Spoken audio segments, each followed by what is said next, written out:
अस्सलाम वालेकुम जी। मुझे लास्ट टाइम जब मैंने आप लोगों से स्लाइडिंग मैकेनिज्म डिस्कस किया था तो मुझे ये लगा था कि आप लोगों को सही तरह वो बात समझ नहीं आई, एंड बिकॉज वो बहुत इंपॉर्टेंट है उसको ऐसे इग्नोर नहीं किया जा सकता।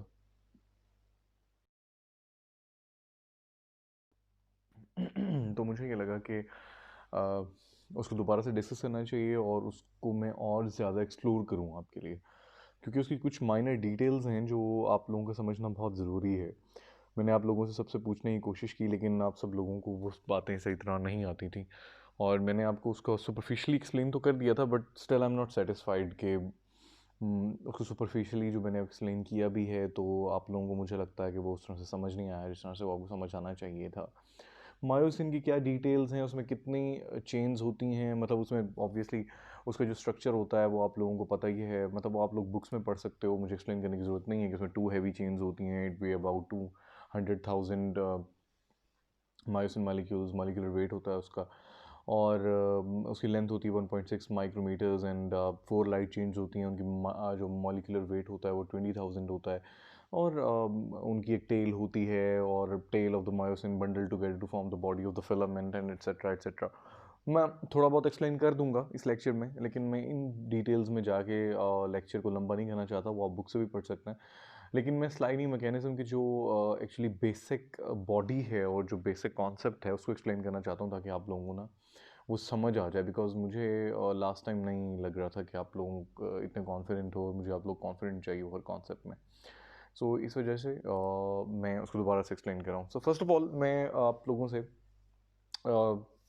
ये एफ हक्सले का एक कॉन्सेप्ट था। एफ हक्सले ने ये कहा था कि उसने स्टडी किया था कि कैसे एक्टिन मायोसिन फिलामेंट्स जो हैं वो मूव करते हैं। कुछ बच्चे डिस्कस कर रहे थे मुझसे कि सर मायोसिन मूव नहीं करता और एक्टिन मूव करता है, और किस तरह से मूव करता है। एक्चुअली आप लोगों को ये तो पता है कि एक्टिन मूव करता है, but I need you to know कि वो किस तरह से मूव करता है और क्या क्या फैक्टर्स उसमें शामिल हैं, और इसी के दौरान मैं आपसे एटीपी की बात भी कर लूँगा। एक्चुअली देखें, फर्स्ट ऑफ ऑल जो उसने सबसे पहले डिस्क्राइब किया था उसने ये किया था कि अगर एक मसल यूं है, मैं स्पिंडल शेप बना रहा हूँ, और एक यूं है, और एक अगर मसल ये यूं है,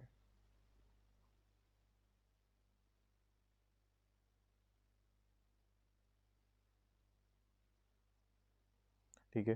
उसने ये कहा था कि अगर एक मसल यूं है और एक मसल यूं है, मैं इसमें न्यूक्लियस भी बना देता हूँ, ठीक है, इसकी चौड़ाई ज़्यादा है, ठीक है, और इसकी लेंथ ज़्यादा है, ठीक है, तो इसमें से कॉन्ट्रैक्टेड कौन सा है और रिलैक्स कौन सा है? ये रिलैक्स है और ये कॉन्ट्रैक्टेड है। अच्छा, ये क्यों ऐसे हैं? इसको इसकी बड़ी आसान सी बात है। कभी आपने किसी को देखा है कि उसने अपना बाइसेप जो है वो दिखाना हो, अगर किसी बॉडी बिल्डर ने, तो आपने देखा है वो किस तरह से पोज करते हैं?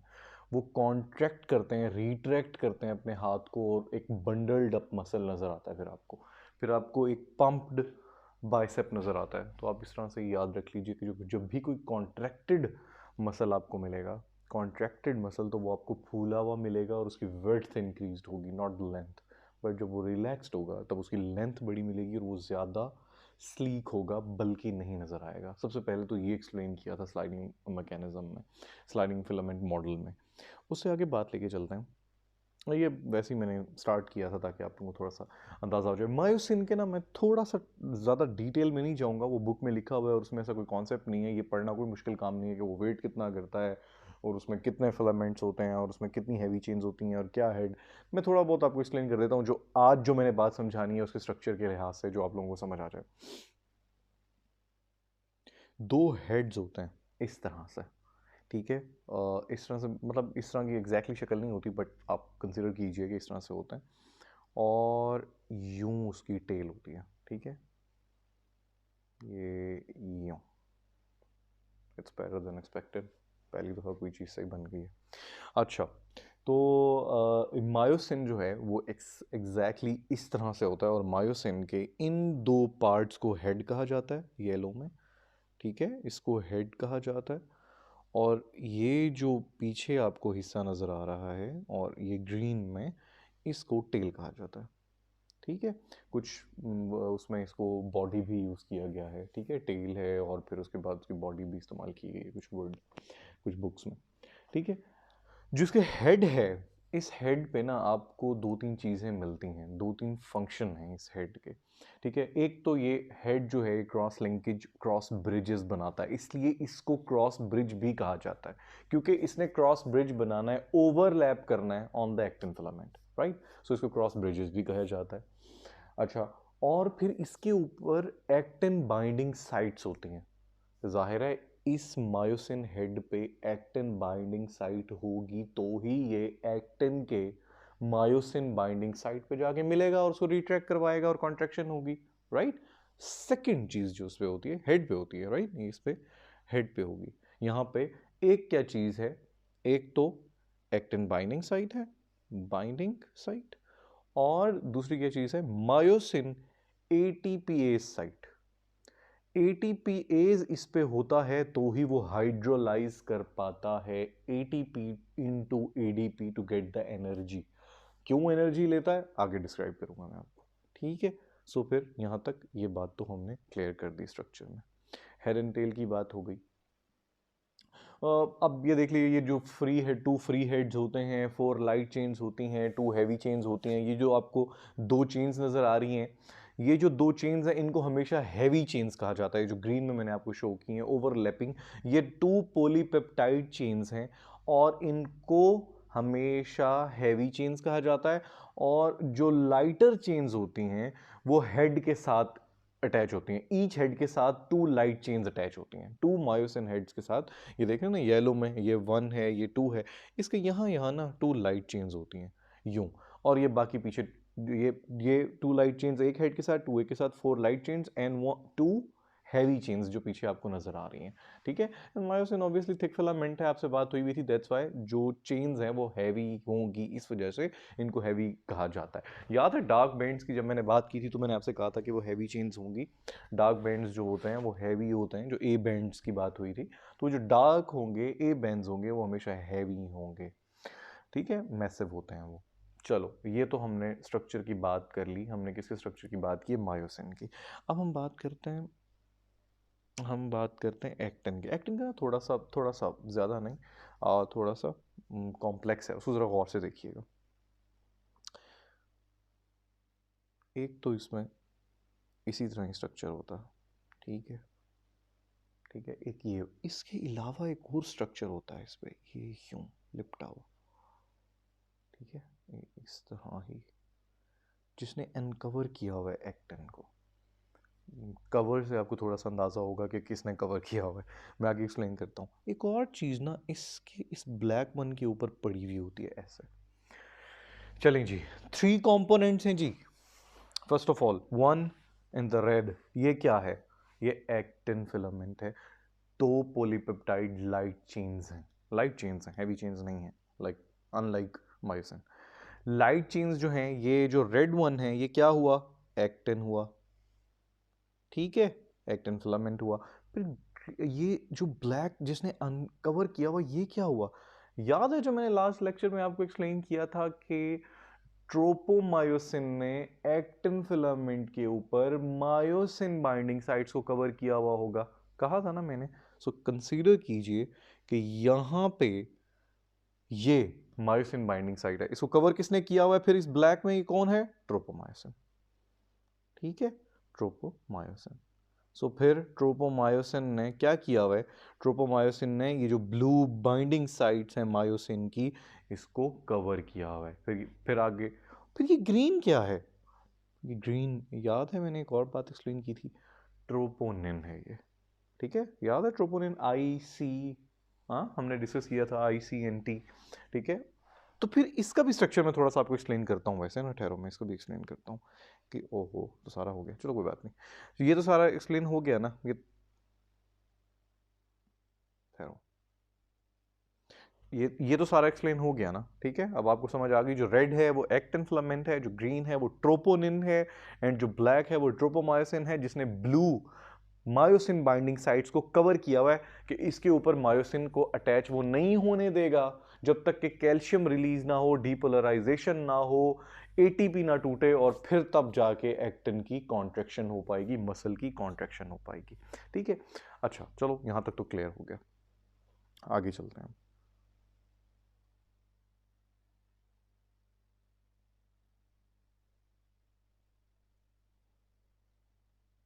खुद ही खत्म कर देता हूँ। अच्छा जी, अब मैं थोड़ी सी बात करना चाहता हूँ ट्रोपोनिन की ना। यहाँ पे आपको थोड़ा सा स्ट्रक्चर बना के दिखा दूँ। ये देखो, इसके ना पार्ट्स, 3 पार्ट्स हैं। ज़रा सिंप्लीफाई कर रहा हूँ मैं इसको। वैसे तो हमने पहले बात की थी इसके बारे में। आपको याद है मैंने जब ट्रोपोनिन की बात की थी, मैंने क्या की थी? ट्रोपोनिन सी जो है, इट बाइंड्स कैल्शियम। ये ट्रोपोनिन का सी पार्ट है, ये सारे का सारा ट्रोपोनिन है। ओके, सिंप्लीफाई करने के लिए, C binds with calcium, I binds with actin,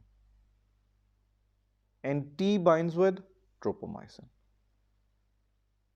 चलो, अब क्लियर हो गया कि जो 3 बाइंडिंग साइट्स हैं ट्रोपोनिन पे, 1 बाइंड्स विद कैल्शियम, हाँ, I binds with actin and the third T binds with tropomyosin, right? तो फिर इन 3 का हमें पता चल गया कि ये 3 सब यूनिट्स होते हैं, और 3 सब यूनिट्स इस तरह से, एक ट्रोपोनिन सी है जो कैल्शियम के साथ बाइंड करता है, एक ट्रोपोनिन टी है जो ट्रोपोमायोसिन के साथ बाइंड करता है, और एक ट्रोपोनिन आई है जो एक्टिन के साथ बाइंड करता है। ठीक है, चलो जी, ट्रोपोनिन की बात भी हो गई। आगे चलते हैं। ये एक एक चीज़ इसलिए मैं अलग अलग से समझा रहा हूँ ताकि स्लाइडिंग फिलामेंट जब मैं समझाऊँ तो आपको एक एक बात बड़ी क्लियरली पता हो, इसलिए मैंने अलग अलग करके समझाया। मैं इकट्ठा भी समझा सकता था, लेकिन मैंने और भी ज़्यादा, बहुत ज़्यादा क्लियर रखना है आपके कॉन्सेप्ट को। अच्छा, अब हम डायरेक्टली चलते हैं इस स्लाइडिंग फिलामेंट मैकेनिज्म पे। स्लाइडिंग फिलामेंट मैकेनिज्म बेसिकली है क्या? इसमें हमने बेसिकली स्लाइड करते ही दिखाना है एक्टिन को ऑन मायोसिन, राइट? किस तरह से मायोसिन जो है वो एक्टिन को स्लाइड कर पाएगा। थोड़ा सा रफ एक ना व्यू देता हूँ पहले, एक थोड़ा सा रफ सा एक एक्सप्लेन कर देता हूँ आपको। मैं ये कहता हूँ कि ये रेड में एक्टिन है, ठीक है, और मैं कह देता हूँ उसके बीच में ये मायोसिन है, और फिर मैं कह देता हूँ कि एक नीचे और एक्टिन है। ब्लू में जो मायोसिन है, इसके जो लिंकेजेस होंगे ये इस तरह से हेड्स बने हुए होंगे, इस तरह से। ये इसकी टेल होगी और ये इसका हेड होगा, ठीक है। जब रिट्रैक्शन होगी, जब कैल्शियम आएगा, तो फिर ये इस तरफ मूव करवाएगा, मायोसिन जो है वो अपनी तरफ खींचेगा मायोसिन की जो हेड्स हैं वो एक्टिन को, ठीक है। इसी तरह अटैच्ड होते हैं हेड्स जो हैं मायोसिन के एक्टिन के साथ, इसी तरह अटैच होते हैं। मूव करवाना इतना बड़ा मसला नहीं है, ये कॉन्सेप्ट इतना मुश्किल नहीं है कि मूव किस तरह हुआ, स्लाइड किस तरह हुआ। जो मुश्किल कॉन्सेप्ट है, समझने वाली बात है, वो ये है कि मायोसिन का जो हेड है वो मायोसिन बाइंडिंग साइट जो एक्टिन पे थी उस पर अटैच कैसे हुआ। ये ज्यादा बड़ा मुश्किल बात है, ज्यादा मुश्किल कॉन्सेप्ट है। हम डायरेक्टली उस कॉन्सेप्ट पे चलते हैं। अच्छा, सबसे पहले ना मैं आपको थोड़ा सा एक्सप्लेन करता हूँ कि नर्व इंपल्स आता कैसे है, मतलब ये किस तरह से सब कुछ इनिशिएट होता है। वो थोड़ा सा कैल्शियम एक्सप्लेन कर दूं कि वो कैसे रिलीज होता है, ठीक है, क्योंकि सारी बात कैल्शियम की है ना कि उसने कॉन्ट्रैक्शन को स्टार्ट करवाना है। तो फिर कैल्शियम कहां से आ रहा है? हमने पढ़ा था कहां से आ रहा है, सार्कोप्लाज्मिक रेटिक्यूलम से, जो कि एंडोप्लाज्मिक रेटिक्यूलम है एक्चुअली मसल सेल का। मैं ना एक मसल सेल को बना रहा हूं यहां पे, ये देखो, ये एक मसल सेल है, राइट, ये एक मसल सेल है। इसके ना बीच में, ये तो पूरा ही मिटा देता है यार, गलत बात है। चलो फिर मसल सेल ऐसे बना देता हूँ, ये एक मसल सेल बना दिया मैंने, ठीक है। अच्छा, अब इस मसल सेल के ना इधर ये देखो, ये मैं ना कैल्शियम की, ये कैल्शियम मॉलिक्यूल्स बना रहा हूँ मैं। ये बल्कि नहीं, सॉरी, ये मैं बना रहा हूँ एंडोप्लाज्मिक रेटिक्यूलम, जिसको हम सार्कोप्लाज्मिक रेटिक्यूलम कहते हैं मसल सेल्स की, ठीक है। अच्छा चलो, ये तो अब सार्कोप्लाज्मिक रेटिक्यूलम हो गए। अब होगा क्या, ये देखो, यहाँ ब्रेन होगा, ये ब्रेन है, ठीक है। ब्रेन से क्या आएगा नर्व के थ्रू, क्या आएगा, नर्व इंपल्स आएगा, ठीक है। ये हमारी येलो जो है ये नर्व है, ठीक है। येलो नर्व से मसल सेल पे, ये हमारा मसल सेल है, याद रखिएगा, ठीक है, मसल सेल है, ठीक है। मसल सेल को येलो वाले ब्रेन से एक मैसेज आया है, एक इलेक्ट्रिक एक इलेक्ट्रिसिटी करंट आया है, बस इसको यही समझ लें, ठीक है। ऑब्वियसली जो नर्व इंपल्स आता है तो इलेक्ट्रिक चेंजेस ही आती हैं। तो फिर ब्रेन से एक इलेक्ट्रिकल इंपल्स आया, एक नर्व इंपल्स आया through nerve to muscle cell. अच्छा, ये मसल सेल में ये मैंने बीच में ये ट्रांसफर्स ट्यूब्यूल बनाई है। ये जो ट्रांसफर्स एक ट्यूब्यूल है, इसका नाम भी टी ट्यूब्यूल है।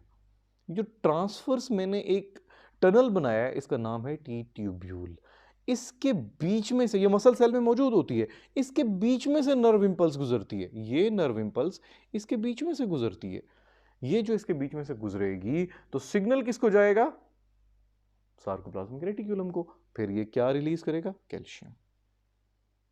That's how calcium actually releases from the sarcoplasmic reticulum। मैं थोड़ा सा क्लैरिफाई करना चाहता था आप लोगों को, ताकि आपको पता चले कि कैल्शियम आ कैसे रहा है और कहाँ से आ रहा है। ठीक है, चलो ये भी हमने आज क्लैरिफाई हो गया थोड़ा सा। आगे बढ़ते हैं। हम बात कर रहे थे कि हमने अब जो कॉन्सेप्ट है एक्चुअल, ये सारा जो प्रीफेस था ये आपका कॉन्सेप्ट जनरेट करने के लिए था कि स्लाइडिंग मैकेनिज्म हो कैसे रहा है। मैंने आपसे क्या कहा? मैंने आपसे कहा कि actually it is the main concept and it is more difficult to know how the head of myosin attaches to the myosin binding sites on actin filament. That's the more important concept to know.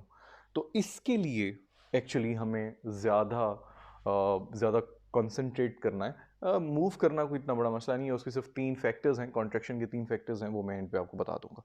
अच्छा, तो फिर हम पहले अब बनाते हैं। अब हमने सीखा है कि क्या होता है एक्टिन फिलामेंट, हम वो बनाते हैं। हम ये बनाते हैं जी, ये एक ऐसे एक्टिन फिलामेंट में बनाता हूँ, ठीक है। और उसके ऊपर मैं कहता हूँ जी, ये देखें, ये क्या था? रिमेंबर ये क्या था? ये था ट्रोपोमायोसिन, ठीक है। और इसके ऊपर हम ग्रीन ग्रीन बनाएंगे, ये है ट्रोपोनिन, जिसके 3 हिस्से थे, troponin I, T and C, right, okay. फिर हम नीचे बनाते हैं मायोसिन को। मायोसिन थोड़ा सा थिकर बना देता हूँ, ठीक है, ये थिकर है, ठीक है। ये मायोसिन है और मायोसिन के क्या थे? 2 हेड्स थे। अल्लाह माफ़ करेगा, तो कोई अमेरिकन सोंडी बन गई है। अच्छा चलो, हमने तो सीखना ही है। अच्छा, तो ये आप देख लेंगे, ये अब ब्लू जो है ये मायोसिन है एंड जो रेड वन था वो एक्टिन था, उसके ऊपर ट्रोपोमायोसिन का हेड है। और मैं ना यहाँ पे, बल्कि इसको ना उल्टा बनाते हैं, ठहरा, इसको उल्टा बनाते हैं।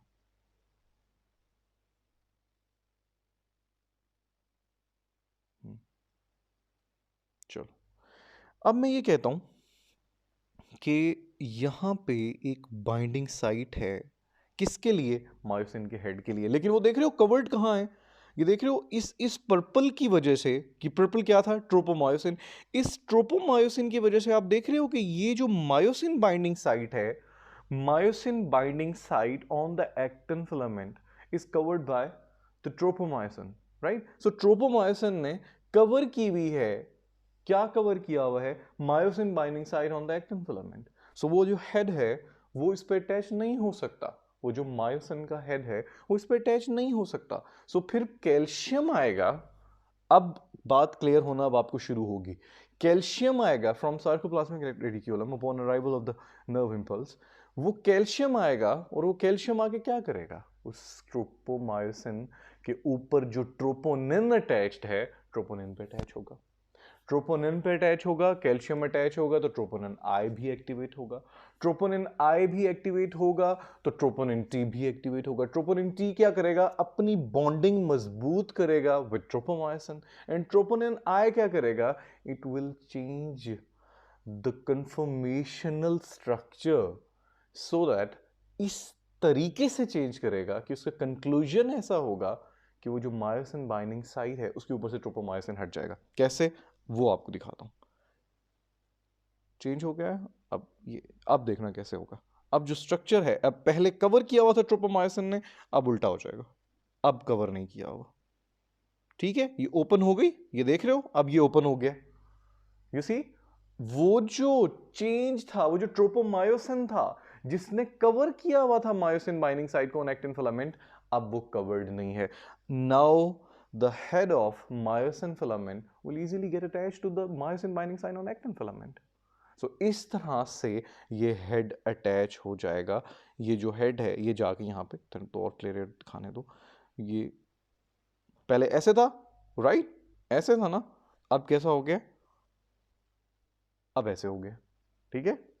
दोबारा दिखा रहा हूं, पहले ऐसे था, राइट, कवर्ड थी myosin binding site on actin filament, ये रेड पे देख रहे हो, ये देख रहे हो, ये येलो, ये मायोसिन बाइंडिंग साइट थी on red actin filament.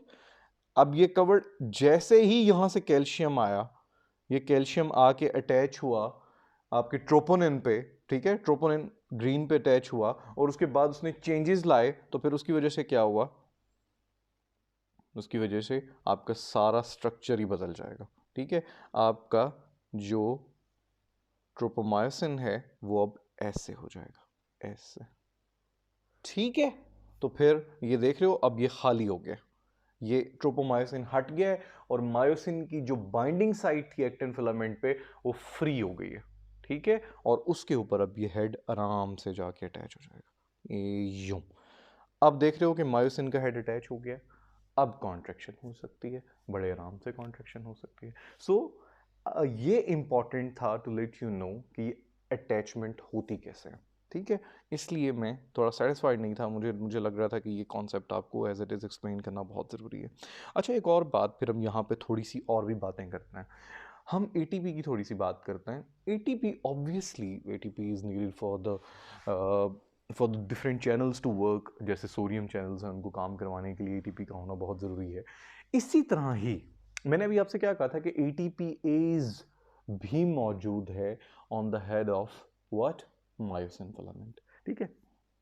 So myosin के ऊपर एटीपीएज बाइंडिंग साइट है। वो जो एटीपीएज है, जब वो अटैच होता है इस एक्टिन फिलामेंट की बाइंडिंग साइट पे, तो होता क्या है, दो एटीपी हाइड्रोलाइज होते हैं इनटू एडीपी, दो, ठीक है, दो होते हैं।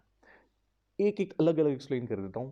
एक इसलिए काम आता है ताकि वो जैसे ही हेड अटैच होगा, जैसे ही एटीपीएस एक्टिव होगा, एटीपीएस हाइड्रोलाइज करेगा, एटीपी इंटू एडीपी, फॉस्फोराइलेशन होगी, डीफॉस्फोराइलेशन होगी। जो डीफॉस्फोराइलेशन होगी उससे क्या होगा, एनर्जी मिलेगी। एनर्जी मिलेगी तो क्या होगा, जैसे ही एनर्जी मिलेगी तो रिट्रैक्शन होगी और एक्टिन फिलामेंट को वो अपनी तरफ खींच लेगा हेड, ठीक है। वो खींचने से क्या होगा वो मैं आगे एक्सप्लेन करता हूँ। ज़ाहिर कॉन्ट्रैक्शन ऑफ मसल होगी, लेकिन कैसे होगी वो मैं आगे एक्सप्लेन करता हूँ। वो जो कॉन्ट्रैक्शन हुई है, वो जो कॉन्ट्रैक्शन हुई है उसके लिए हमें एटीपी की जरूरत थी, लेकिन रिट्रैक्शन के लिए भी हमें उतनी ही एटीपी की जरूरत थी। रिट्रैक्शन मीन रिलैक्स करने के लिए। कॉन्ट्रैक्शन हुई, उस कॉन्ट्रैक्शन का रिवर्ट हुआ, तो रिट्रैक्शन हुई, उस वक्त भी हमें एटीपी चाहिए। सो दो दफा एटीपी हाइड्रोलाइज होगा, जब कॉन्ट्रैक्शन होगी और जब रिलैक्सेशन होगी, दोनों टाइम्स, ठीक है। अगर ये ना हो एटीपी, अगर एक ही दफा रिट्रैक्ट हो जाए, तो मैंने आपसे क्या कहा था, एक कंडीशन का नाम लिया था, which is not a disease, it's a condition, rigger mortis, जो मरने के बाद हो जाती है। आपके मसल कॉन्ट्रैक्ट तो हो जाते हैं लेकिन रिलैक्स नहीं होते, because there is no ATP available to relax the muscles, right. So ये इस तरह से होता है। चलें आगे बात कर देते हैं, अब कॉन्ट्रैक्शन की बात कर देते हैं। लास्ट टाइम किसी बच्चे ने कोई सवाल किया था इस हवाले से, मुझे याद नहीं है कि एड जोन के हवाले से, कि वो डिसअपियर होता है, किस तरह होता है वो मैं थोड़ा सा एक्सप्लेन कर देता हूँ आज।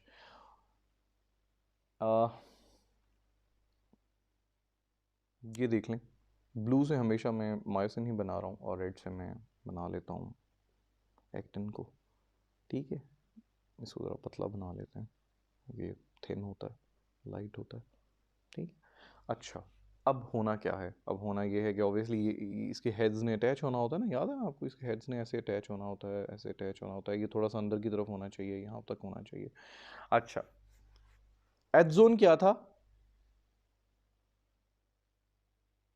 ये एज जोन था, राइट, क्योंकि इसके अंदर एक्टिन नहीं है, राइट।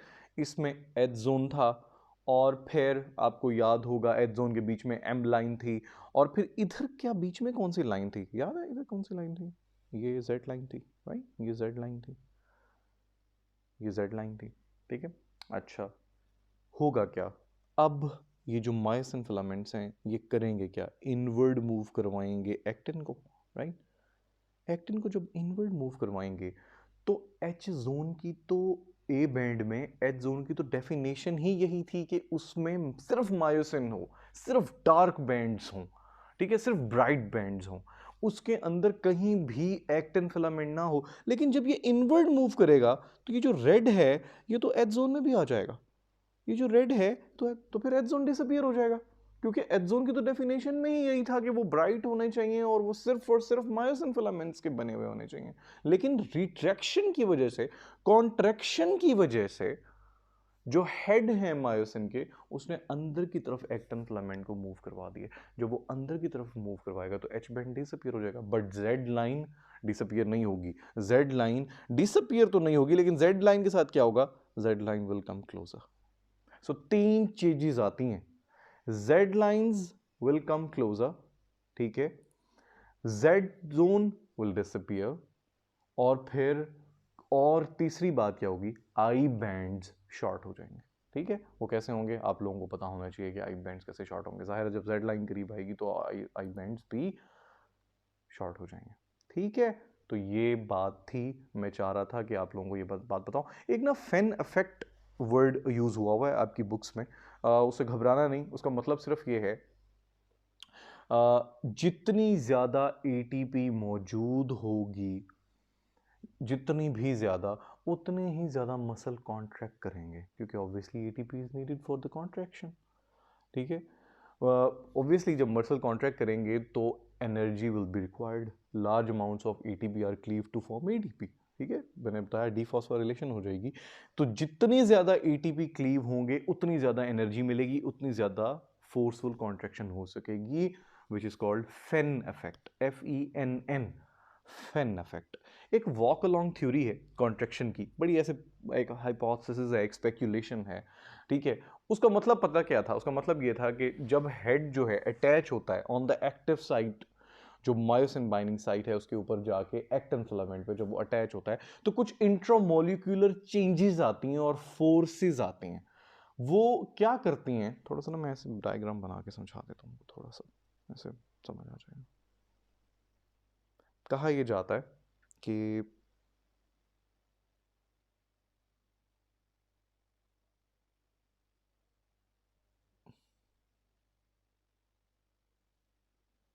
कहा यह जाता है कि जब ये अटैच होता है, ये हेड यहाँ पे अटैच होते हैं मायोसिन के,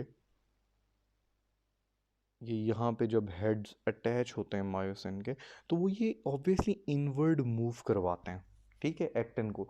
फिर ये कहा जाता है कि जब इनवर्ड मूव करता है ना, जब हेड जो है वो टिल्ट करता है और वो अंदर की तरफ मूव करवाता है एक्टिन को, अंदर की तरफ इस तरफ मूव करवाता है एक्टिन को, तो ये हेड जो हैं ये आगे की तरफ चले जाते हैं और फिर यहां जाके अटैच हो जाते हैं, यहां जाके अटैच हो जाते हैं। फिर थोड़ा एक्टिन और आगे आता है तो फिर ये हेड्स यहां जाके अटैच हो जाते हैं और एक्टिन को अंदर की तरफ खींच लेते हैं। तो फिर आपको समझ आ रही है कि ये जो हेड्स हैं इन्होंने वॉक की है along the way of actin filament, along the whole structure of actin filament। और जितनी भी दफा ये हेड टिल्ट करके नई साइट पे बाइंड करेंगे, इस पूरे एक्टिन फिलामेंट पे वॉक करेंगे और उसको अंदर की तरफ खींचेंगे, ये जो ड्रैग कर रहे हैं एक्टिन फिलामेंट के ऊपर आपके हेड मायोसिन के, तो ये जितनी भी दफा खींचेंगे इसको पावर स्ट्रोक कहेंगे। बस ये वॉक अलोंग थ्योरी है। ठीक है, कि जितनी भी जगह जैसे ही इमीडिएटली टिल्ट करेगा हेड, तो वो अब ऑटोमेटिकली, ये एक पोस्टुलेट, एक ना थ्योरी है, ठीक है, एक स्पेकुलेशन है, इसको इस बारे में प्रूवन चीज नहीं है।